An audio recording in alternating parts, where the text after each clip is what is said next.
For today's video guys, magluluto tayo ngayon guys ng sarsyadong tilapia, pero ibang klaseng sarsado to. Ano ito? Yung minatamis. Tingnan nyo guys kung paano magluto.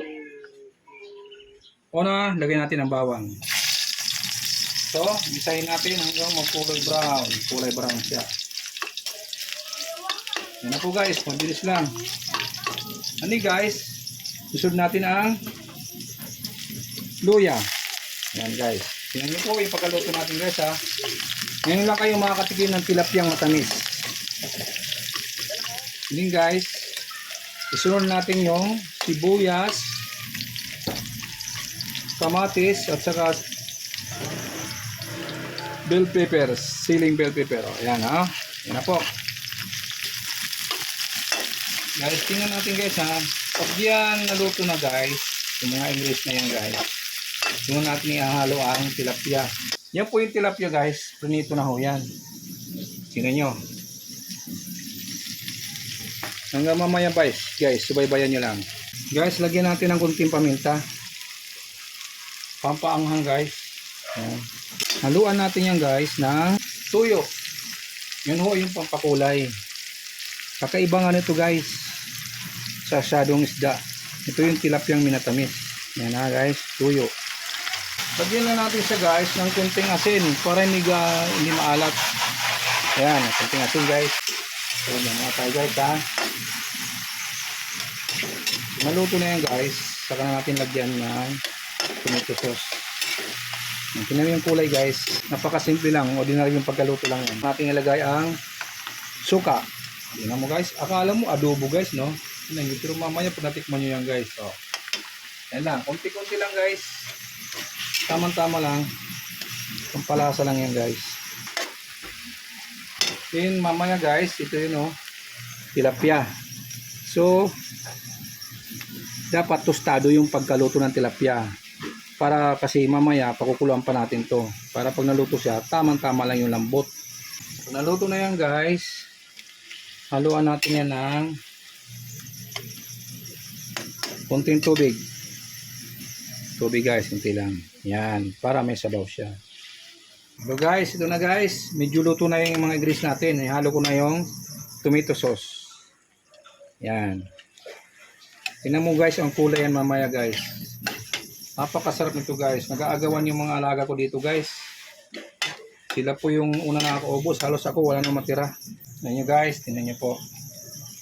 Napakasarap to guys. Tingnan natin guys ha.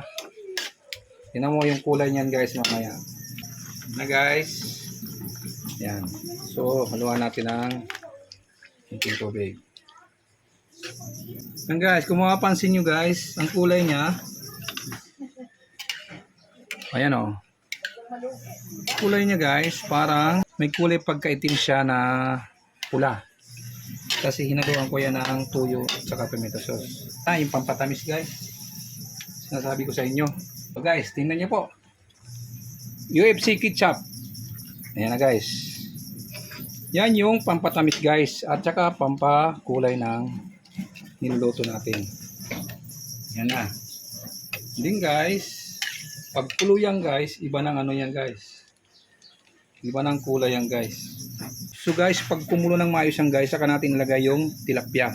Kasi haluan natin guys ng magic sarap. Konting magic sarap lang guys. Yan. So, pampaano. Pampalasa guys. Ganun talaga. Kailangan marami ang inahalo nating mga ano ito. Parang kuhang-kuha natin lasa. Tingnan nyo guys oh. Oh. So guys, kumulo na siya. Kitang-kita nyo guys oh. Kulong-kulo na siya.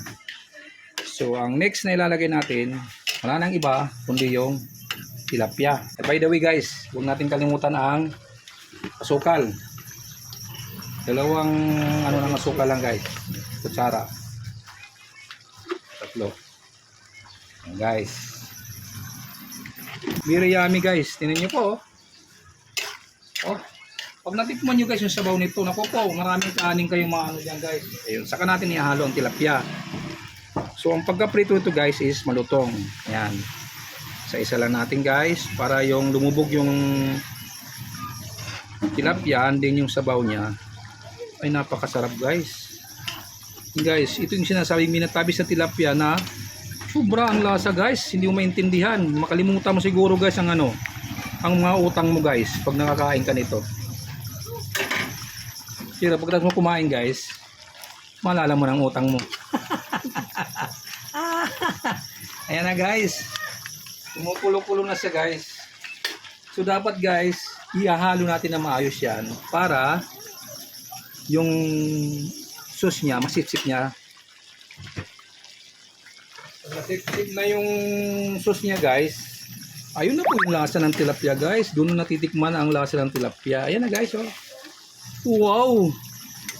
Grabe naman, wow! Ayan oh guys oh. Wow naman. Napakasarap naman yan guys. Wow, wow naman. Ayan na guys, yung sinasabi ko sa inyo.